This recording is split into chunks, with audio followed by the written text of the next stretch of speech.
So for our exercise number 4, we will discuss a little bit forces like attraction and repulsion, in this case from a graphical object to the mouse, or from multiple graphical objects to the mouse.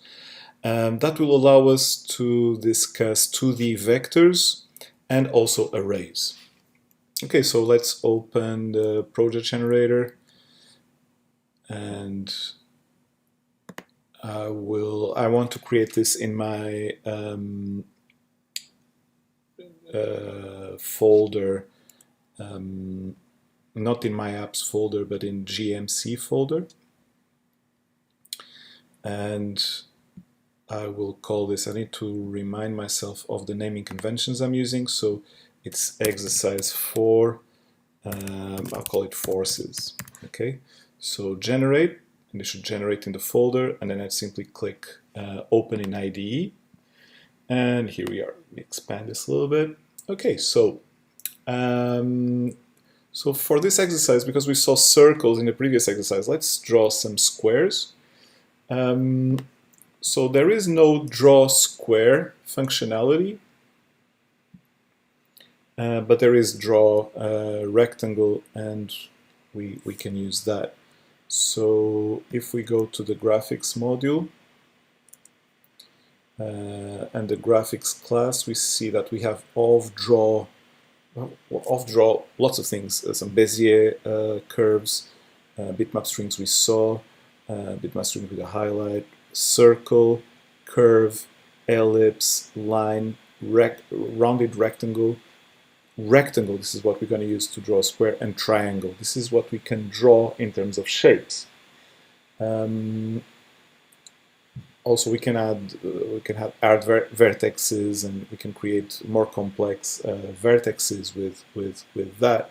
If we don't have a regular kind of usual geometric shape, we can just add points to a vertex. We're not going to do that for now.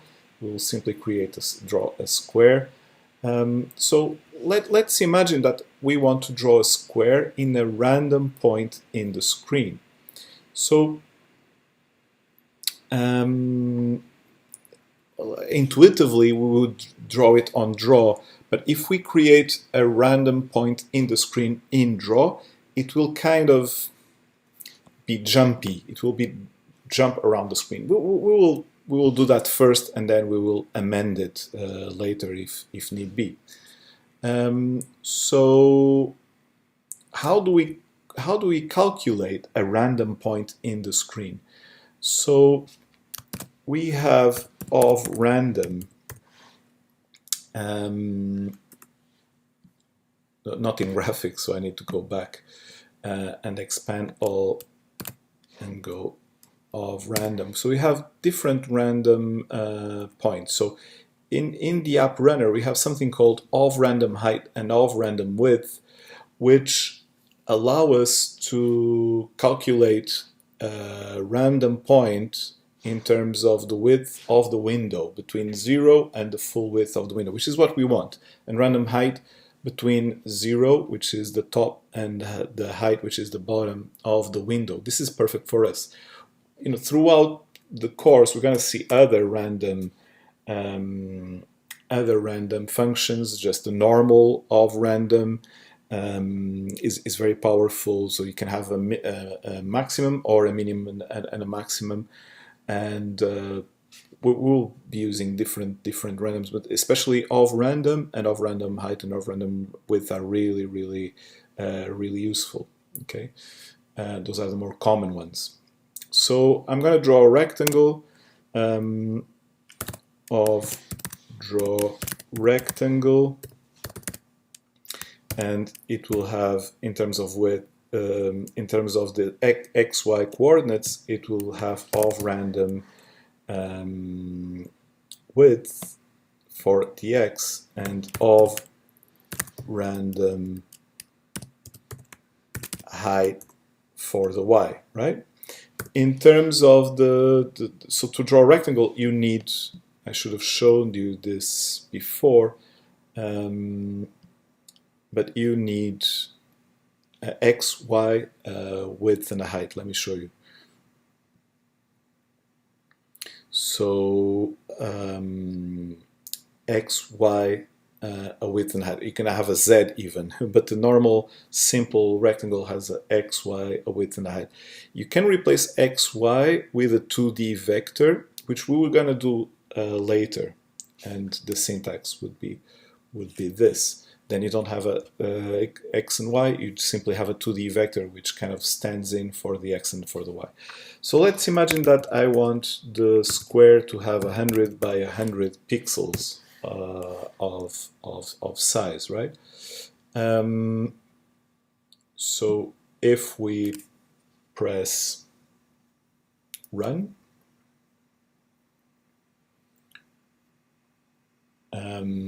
let's wait till the compilation takes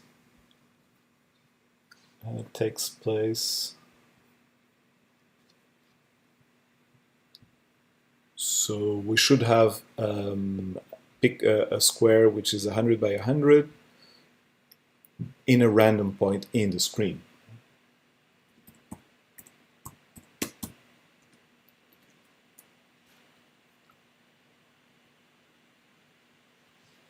So at some point we will have this compiled. Of course, the first time that a project runs, it always takes a bit longer, but then it should be faster the subsequent times.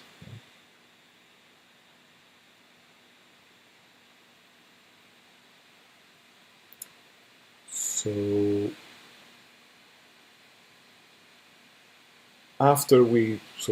this will compile for the first time. After we have this kind of first time compilation, the next thing we're going to do is, instead of having just one square, we're going to have multiple squares. Okay, so that's the next step we're gonna add to this exercise, and that will be quite a major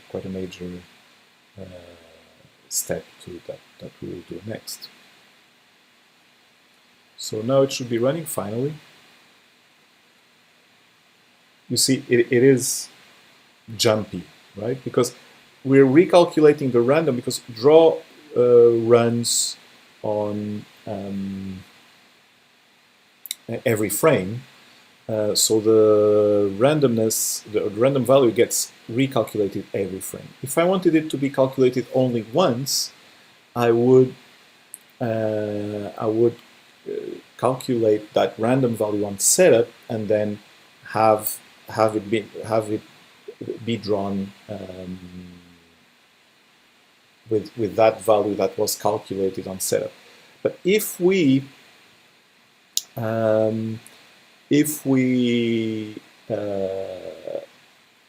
want to calculate a variable on setup and then want that variable to be used by draw as well, we need to create global variables. I use the term global to define these kind of variables that are used by multiple functions in a class.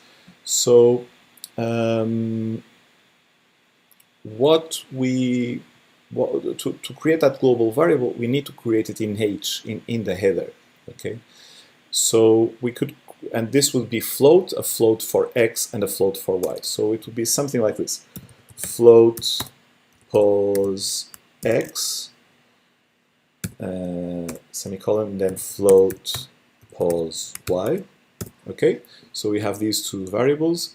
Then on setup, we could say that pos x equals of random width, right? And then pos y equals of random height. Okay. And now, so we define the variable, we declare the variable in H, we define it in the setup, and then we use it in draw. Instead of random height, random width, random height, this random width, random height is just calculated once in setup, and then draw just draws it in that in that place. So now you will see the difference. So Xcode retrieves some warnings, but they're not errors, they're warnings. If it's yellow, it's fine. If it's red, then it's a problem. So you see, now the rectangle, the rectangle, which is a square, is in this point. If I run it again, it will be in another point, I hope. Yes, there you go. Okay, so far so good. I want to introduce the concept of 2D vectors because I don't like to use 2 lines of code for a pair of coordinates. So I want to have a pair of coordinates being declared in one single line of code. And for that, 2D vectors are really useful. They are points, so they are pairs. And then you get access to many kind of calculations that you can do by comparing one point with another point. So for all this, you save half amount of work if you use vector math for that. And in openFrameworks, there's a new vector math library, so to speak. Let me just Google that. openFrameworks GLM. So in recently, OpenGL Mathematics, or GLM, has become the standard for graphic vectors math in C++. So the syntax of GLM is a little bit unusual for what we've seen so far. It uses the logic of namespace. Namespace is kind of a prefix, and then you use the instructions. So you have all the vector math instructions will be GLM : and then something. So to declare a 2D vector, instead of using this float pos x, float pos y, we're going to use GLM : vec2, and we're going to call it pos v. Pos v. Okay, so we're going to use the vec2 logic here. Okay, the vec2 class. So we're going to get rid of those floats, and we will use the GLM. So here in CPP, instead of using this, I'm going to use different syntax. I'm going to say pos v equals, and then you use curly brackets, and you have a pair. So random width, comma, random height, and then you close the curly bracket. So it's quite more elegant than having 2 lines of code. And here you can replace pos x, pos y by pos v. Okay, and that's it. I mean, it's the same result. I just find it more elegant and also more powerful, as we'll see, in terms of comparing 2 points and things like that. Okay. Okay. So just a reminder of the main types of variables that we have in C++. We have floats, which we were using before for the pos x, pos y. We have integers, which are numbers without the comma, without the decimals, right? 1, 2, 3 is an integer. 3.2, 5.10 is a float. Right?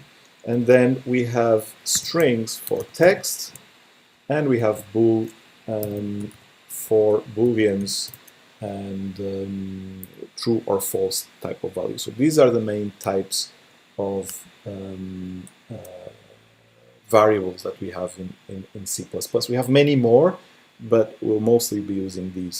So I just mentioned this because I started creating floats, but I don't think I introduced that types of variables before. But we'll be using this throughout the course. So now what I want to do is, instead of having only one square, I want to have 20 squares, for example. And instead of having to create, pos v0, pos v1, pos v2, pos v3, I can create a bunch of these. Okay. How do we do that? So you probably know this from processing. We do it with arrays. So arrays, whenever you have a logic, I'm going to don't do this. I'm just going to exemplify. If you have a logic like this, that you want to create multiple objects which follow kind of a sequence, what you need is actually an array. So you create an array like this with adding to the variable square brackets, and then you specify the number of items that you want to have here. Right? Now, because this number 20, we're going to use it again and again in our code. I want to be able to change it once, and then it changes in all the code. And we have there's a way to do that. This means that you probably don't want to change it, or you will not change it at runtime, meaning while the program is running. You want to change it only once at the beginning of the code, and then it stays forever as 20. So if you're using arrays in C++, arrays are of fixed length, meaning that you cannot change the size of the array. If you want an array of variable size, you want a vector, not a 2D vector, not a 3D vector, but a vector, meaning a flexible array. And we're going to see vectors in the next exercise, actually. But if you want a number of items which will not change in terms of number during the runtime, you want to use arrays. And you want to probably define the length of the array. So to define a length of the array, I use something called preprocessor directives. So pragma once is a preprocessor directive, include is a preprocessor directive. These are run by Xcode before compiling. So it's a pre-compiling or pre-compilation command. And the syntax goes like this. Define, and then you create some kind of variable. It's not a variable because it's a constant, right? And if you're using a constant, usually we use it in all caps. So I'm going to say num underscore squares. So the naming convention for constants is using all caps and using underscore instead of a space. And then instead of having equal, which is usually what we use to attribute values to variables, we use space, and then we say how many squares we want. For example, 20, no semicolon. And so instead of 20 here, I can use num squares. Okay. And so throughout the code, instead of using 20, because now it's 20, but I might change my mind, and then I just change it in one place. So with a define, basically it's like a find and replace. The compiler, before compiling, it will replace everything that it finds with num squares, it will replace with 20. Okay, that's what Xcode will do before compiling. And in this case, I find it useful because I don't have to do the find and replace myself if I want to change it later. Okay, so we have 20 squares, but now we want to execute this code. We want to create 20 random widths and random heights. So to do that, we want to use a for loop. We want to use a for loop, so for loops are very useful to kind of repeat So basically what we want to do is go here and calculate this for v0, then for 1, and then for 2, etc., until 19, right? So we have 20 squares. The first square would be 0, then 1, then 2, etc., until 19. That means we have 20 squares. But instead of copy-pasting this ad nauseum, right, what we can do is put this function under a for loop, and the for loop will sweep through our squares, and it goes like this: for, and then you create an integer which will be the index of the for loop. Usually it's a single character letter, let's say I, equals 0, so this is the kind of starting value for 0, and then if the lower point of the index is 0, then the maximum of index will be num squares. Okay. Also notice the color coding. So usually constants are orange color coded in Xcode by default, and then semicolon. We're gonna now it's the increment. So we want the for loop to sweep from 0 to 20, not include 20. That's why it's lower than 20. So it's just going to go from 0 to 19, and then go. How many steps do you want to go? So we want to go I++. So we want to go one by one. Plus plus means add one in many programming languages. That's why C++ is C++, because C++ is basically C version 2 is C. There's a separate programming language called C, and C++ is kind of a different version of C, meaning C with classes. And it's kind of C 2.0, but just that out of a quirk, it was named C++, meaning C 2 in a way. So please pay attention to the for loop. For loop is basically 3 lines of code in one. So the semicolon, so you have a first instruction, which is the start of the for loop, then the condition for it to end, and then how many steps do we go from the beginning to the end? We go one by one. So I++ is the same as I equals I plus 1.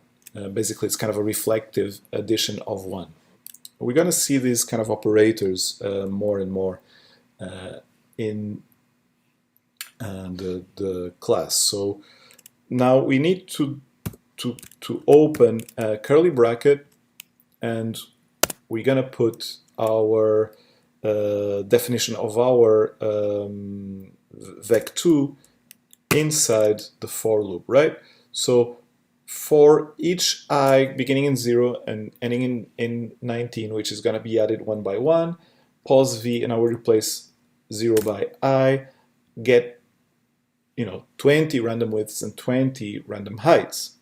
So the setup is done. Now we need a similar thing for draw. So I actually will copy paste this for loop code, and I will indent this line of code, and I will close the for loop. So now it cannot be for only pause v, it's pause vi. So we want to have 20, this will run 20 times. So how the computer runs this is that in the same frame, this all happens instantaneously. I gets replaced by 0, 1, 2, 3, 4, 5, 6, 7, etc. till 19, and gets executed right at the same time. So it's instantaneous from 0 to 19, and the same thing here. So these are calculated at the onset, at the beginning of, because it's the setup at the beginning of the application. So, and then every frame we have 20 rectangles being drawn and redrawn and redrawn and redrawn. Okay, so let's take a look at how this looks like.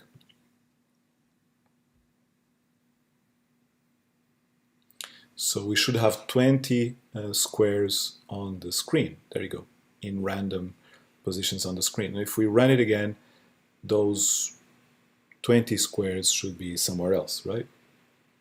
There we go. So far so good.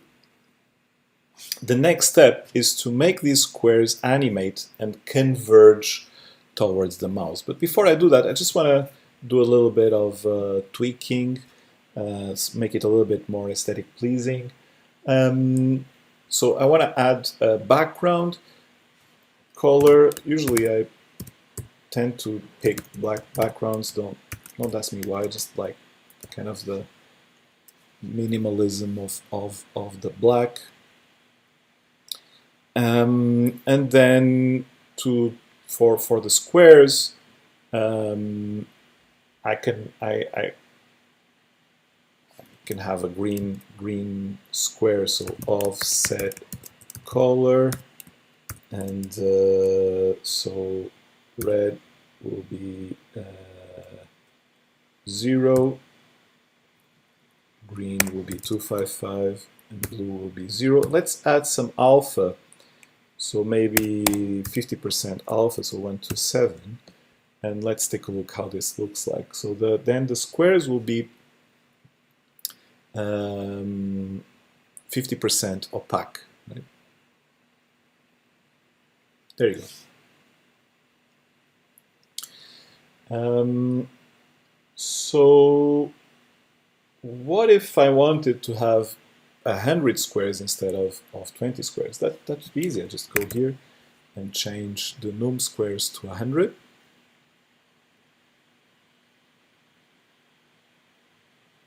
And we're going to have 100 squares. So it's very easy. If you have a for loop, the for loop, and an array and a for loop, they'll do the work for you. You don't need to do much work. Okay, so now for the convergence, I want to create, if I want to make a convergence of a vector to the mouse, better that the mouse becomes a vector as well. So I'll create another vector, vec2 for the mouse. So I'm going to call it mouse v. And that's a single vector. I don't need to have an array because I only have one mouse, right? If you're going to use multi-touch surfaces, then you probably have multiple fingers touching, and then you need a vector, not an array. But that's not the case here. We just have one cursor. So how do we calculate the convergence between the mouse and the square? So I have here a little explanation for that. Before that, let's just update here the vector with the values for the mouse. Because this is not a graphical calculation, I'm not drawing anything, I can do it in update. And that's kind of a neat way to separate update from draw.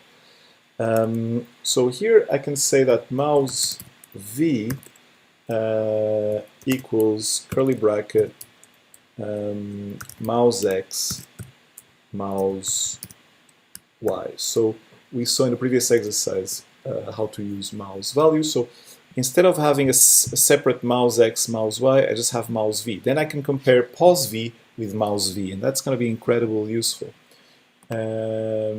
So I prepared here a little presentation to explain you how we're going to deal with the convergence between the mouse and sorry, let me go to the first slide. There we go. So if we call the square, the position of the square, pos v, and if we call the position of the mouse v, right?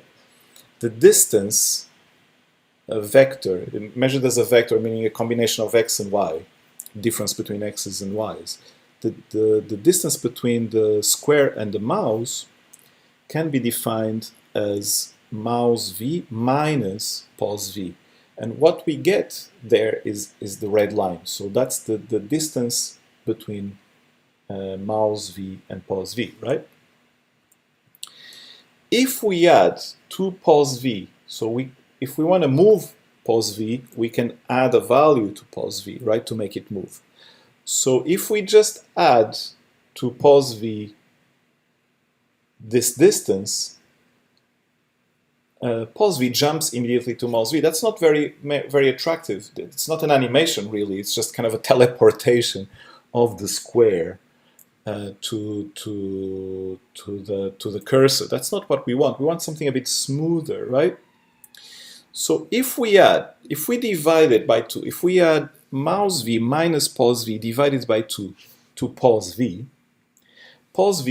will converge. Instead of converging right away, it will first move half that distance, then move half of that distance, then move half of that distance every frame. So it's going to be something like this. It moves half of the distance, and then half of that other distance, and then half of that other distance. You see? So this is more like what we want. So we want to add to pos v, we want to add mouse v minus pos v divided by 2. And if this is too fast, it might be too fast. Instead of dividing by 2, we divide by 10. So then the convergence is slower, right? Instead of jumping to the middle of the distance, it jumps to the 10th of the distance, and then the 10th of that distance, and then the 10th of that distance. And it's just slower. So the formula for this could be pos v plus equal. So plus equal is the same as saying pos v equals pos v plus mouse x minus pos v, all of this difference divided by speed. And the larger the speed, the slower the convergence, because it's a fraction, right? Okay, so this little explanation will help us to generate this conversion, right? So let's say that pos v, the formula we had in the slides, right? Pos v, we need actually a for loop, so that same for loop that we have in setup and in draw, we need it here. So we need pos v I, index I, plus equal. Then we have mouse v, the distance between mouse v and pos v I, divided by, well, we can start with 2. It's going to be quite, let's use the 10 because 2 is going to be so fast. Let's use the second example I gave, which is the 10. And now we close the bracket, right? And yeah, let's see what happens. Every frame, the position of each of the squares will converge 1/10 to the mouse. Okay.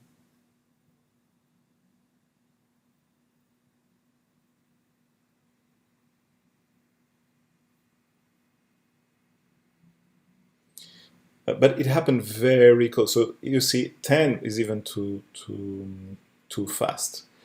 But something strange is happening is that well, you can see it as a bug or as a feature, but the coordinate that's being attracted to the mouse is the left, right, the top left coordinate. We can change that. The conversion is happening. It's just too fast, and it's happening to the corner. I would rather have it converge to the center of the square, which is kind of what I had in my slides, remember? So what we need is, in off graphics, we have something which is offset rect mode. And offset rect mode can change the coordinates of the rectangle to be in the corner, which is the default, or in the center.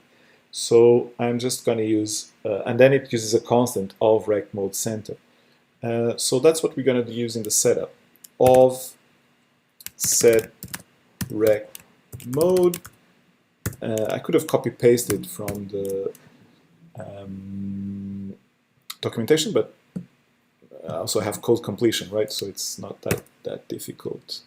You might notice that in the setup, I kind of organize all the contextual code that sets the scene for the application here at first, and then I set all the variables later. So I always see the setup as having these two angles, the kind of setting the context and then defining the variables.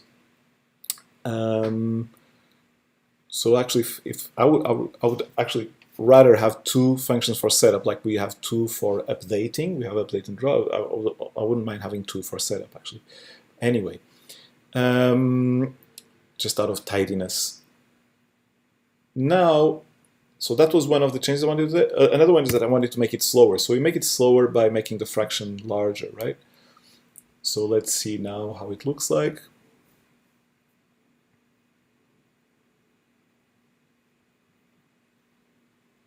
So now it's more attractive and it converges to the center. The problem with this is that once it converges, it loses its appeal, right? Now it looks like it's just one square, actually. It's not very interesting. So we have attraction. We could also have repulsion. That could be quite interesting. So we could define a threshold up to how close the vector could come, and then if it comes closer to that point, it stops moving. For example, later, first we can make it stop moving. Later we can make it actually kind of go the other direction, kind of a repulsion effect. How do we do that? Well, we need to calculate the distances between these objects, right? So to calculate the distance,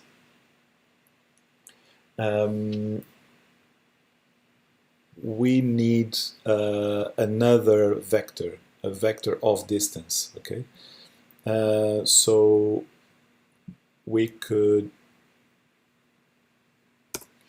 create here GLM colon vec2 dist v. So it's the distance vector. We're gonna need 20 of these. Oh, sorry, 100. Now we have 100. One per of the squares. So it needs to be an array, right?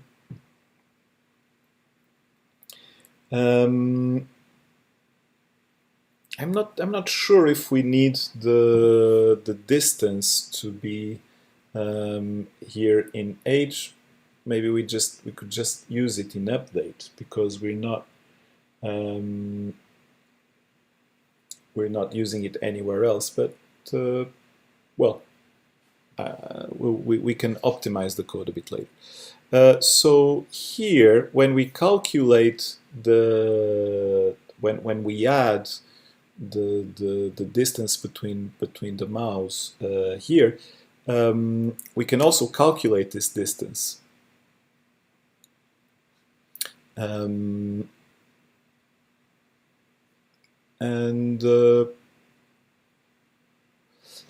Yeah, I'm sorry, I think I don't need it as a vector. I can simply use it as a float.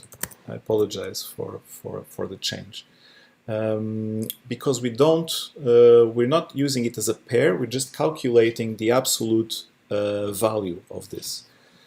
So I think it's easier as a float. I don't need to make this too complicated. So the dist I, and now, sorry, it doesn't need to be a vector, right? So I need to change also the syntax here. Apologies for this little change. So dist I will be, we can calculate the distance, and there's a function in the GLM library to calculate the distance between two vectors, and this will be a number. It's not two-dimensional, as it's not a vec2f, but it's just a number. So we need a simple float for that. Pos vi, the distance between pos vi and mouse v. Okay. So this distance will be a number, and this is this distance is basically the hypotenuse of a triangle that is composed of the poles. So basically, it's the actual length of this red line. Okay, and so there's the Pythagoras theorem, if you remember. Theorem.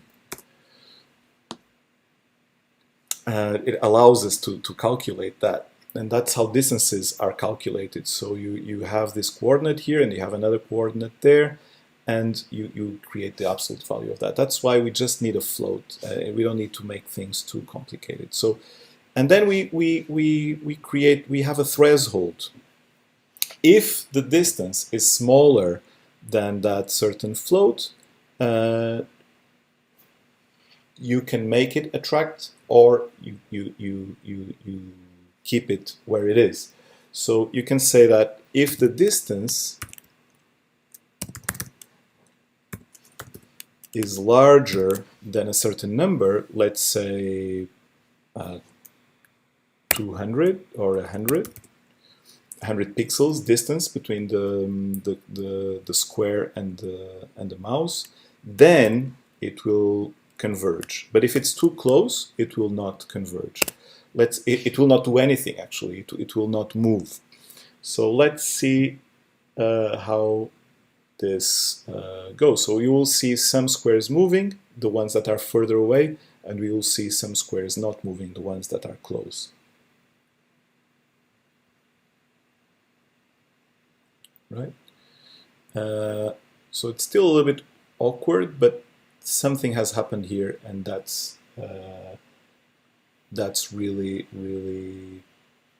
good. It's not converging everything to a single square. So that's about it. And on second thought, I don't think I need it to be declared here, but we can keep it there because I don't think we're going to need it anywhere else in the code. So that's about it for now. What we could add here is some kind of repulsion, right? Because we have all this conversion to the mouse, but then it has a bit more appeal than what it had before, but it's still lacks a little bit of dynamics. So if the squares would move apart, because they kind of stop animating until I kind of move, and eventually they will all consolidate. So we can create kind of a repulsion, and for that we need else, right? And so else we could just copy paste the same line of code, and instead of a plus we could have a minus. So minus will make the squares move in the opposite direction. And actually I can open up here this kind of threshold. It'll be a little bit, this ring or this donut that we're creating with this can be, the radius of that could be a little bit wider. So let's take a look. So now this is a little bit more interesting, right? It never becomes totally boring because you always have some kind of disturbance, either the attraction or the repulsion. Right? So it already has a little bit more appeal than the previous iteration. So always there's going to be a kind of a fight to sit on kind of a ring. Either if the squares are close, they will move apart. If the squares are further away, they will move closer, right? Well, we could increase the appeal of this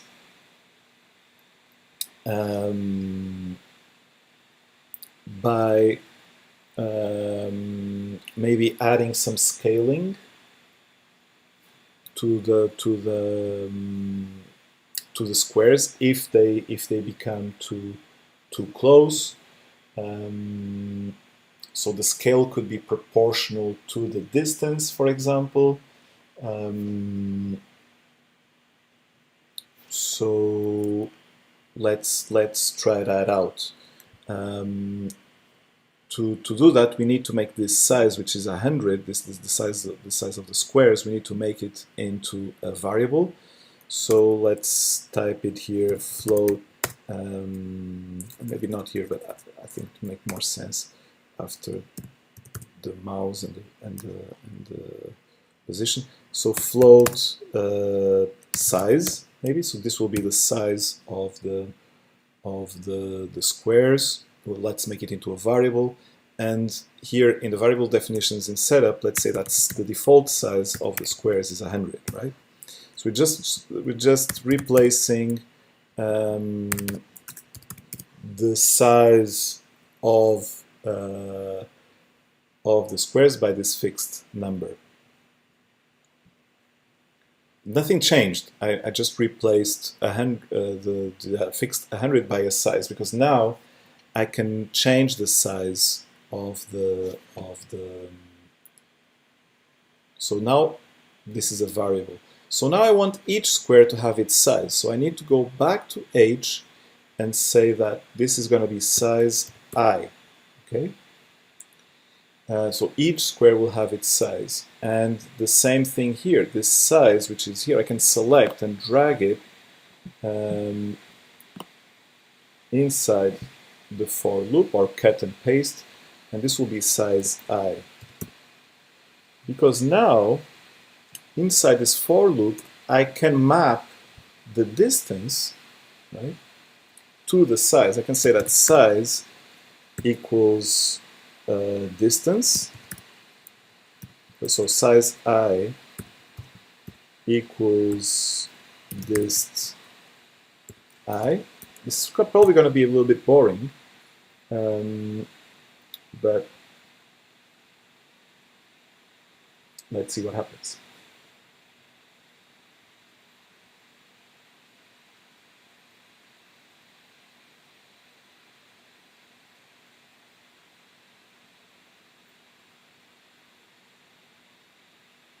I think I have a typo here somewhere, sorry about that. Oh, sorry, it's not I here, it's num squares, right? And here it's num squares, sorry about that. Let's run it.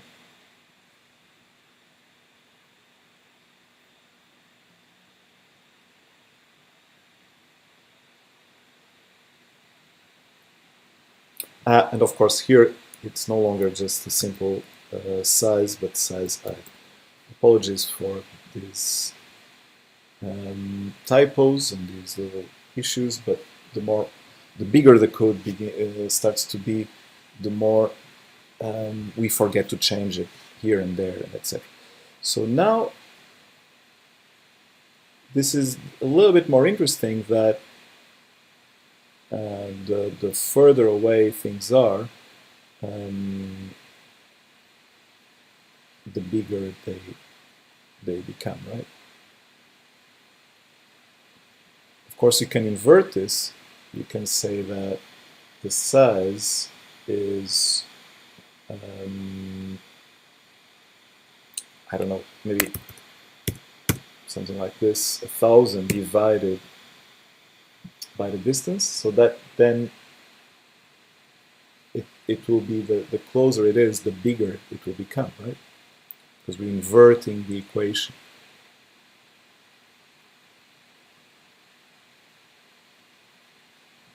So then it becomes a challenge to kind of course, there's many variations we could do of this. You know?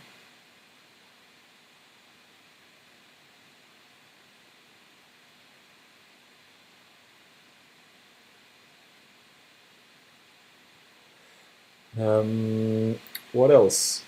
So actually with this, I feel tempted to actually increase the number of squares to 1,000.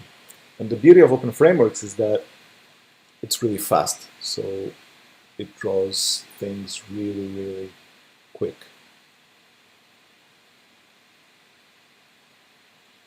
So now it's a little bit more interesting, right?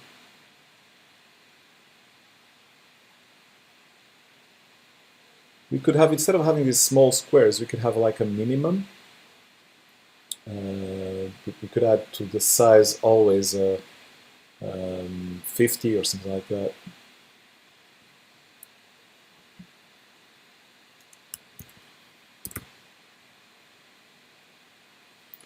So that it never becomes too small, or maybe 50 is too much. Now this is the fun part, is when you start, you reach a nice, you're in a nice path, and then you start tweaking things a bit to make it a bit more pleasant, right? What I don't like is this kind of color uniformity. So we could actually have each of the squares with a random color.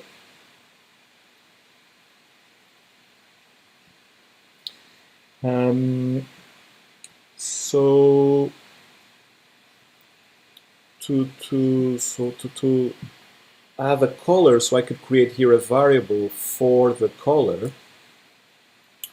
So I'm thinking of cleaning up a little bit my code here. So actually these two floats, we only use it in update, right? So we could actually get rid of them here and move them to update, and nothing would change because we are, no, we use size there. So my apologies, we do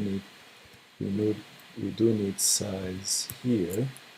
But distance, we don't need distance anywhere else. So I'm a little bit obsessed with optimizing code in terms of what needs to be in H, what doesn't need to be in H, so the scope of the variables.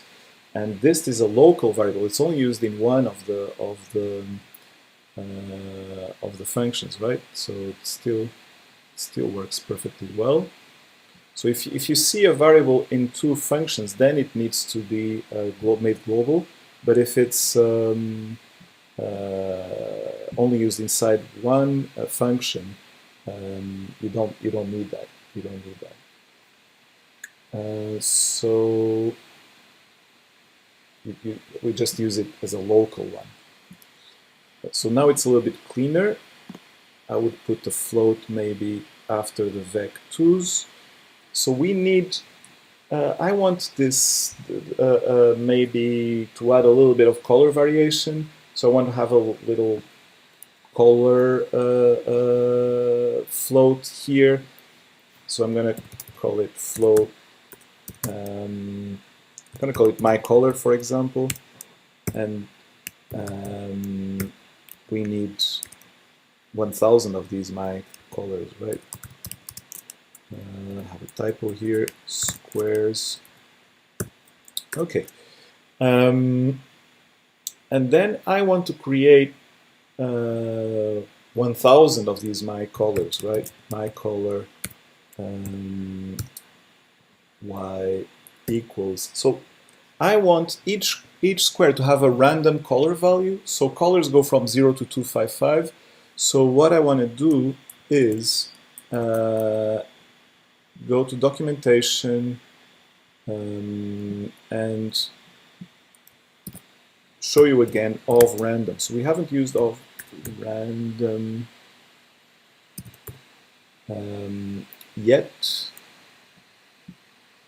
And of random, you can use your of random only with one value or with pairs of values, right? So if you put of random 255, it will calculate values between 0 and 255. It will assume 0 as a minimum. If you want a range, you put minimum, comma, maximum. In this case, we want of random 255. The minimum will be 0. It will be the default.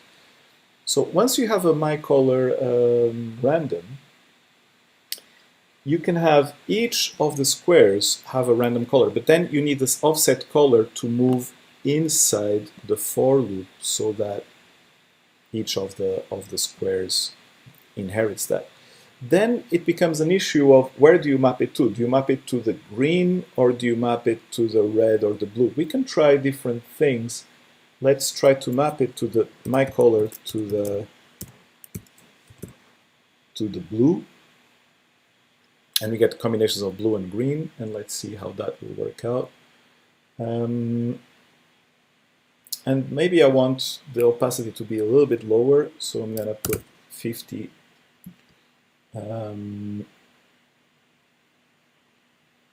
So it's like 1/5, it's like 20, almost like 20% opacity, right?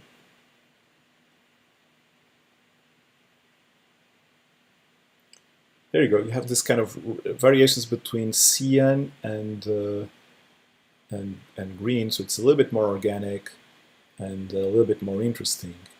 A few things I'd like to do here is increase the kind of default size, because in terms of composition on the screen, I would like this donut to be a little bit thicker.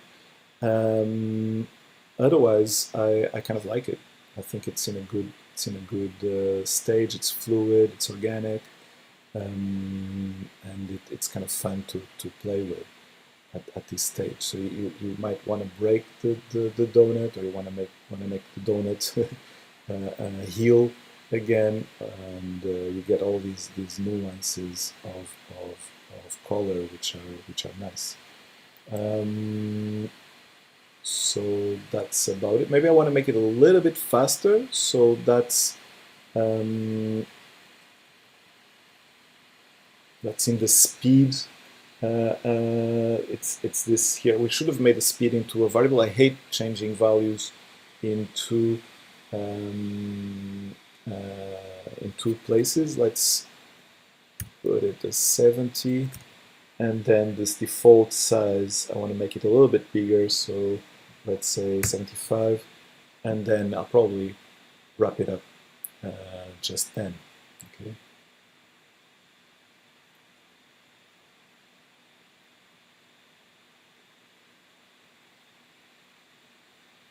Composition-wise, it seems fine and seems fluid, so I'm quite happy with the traction and repulsion effect here. So we saw lots of things in this exercise. So going back to H, we learned about 2D vectors, we learned about arrays, we learned about random, for loops, ifs with else, because I don't think we've seen else before. So if the distance is bigger than a certain number, there is an attraction, the position moves towards the mouse, else there is a repulsion, it moves the other way. So don't forget to close. So it's an if then else, so the then needs to be between brackets, and then the else needs to be between brackets as well, curly brackets as well, right? Some explanations, I don't do it in too much detail, because at this point you're required to have, for this course, to have had some introduction to programming. And of course in class, if you're having, if you feel that some things went too fast, I can always re-explain them, or to some of you who are a bit more rusty in the programming side, I can do a refresher to those people. And that wraps up this exercise.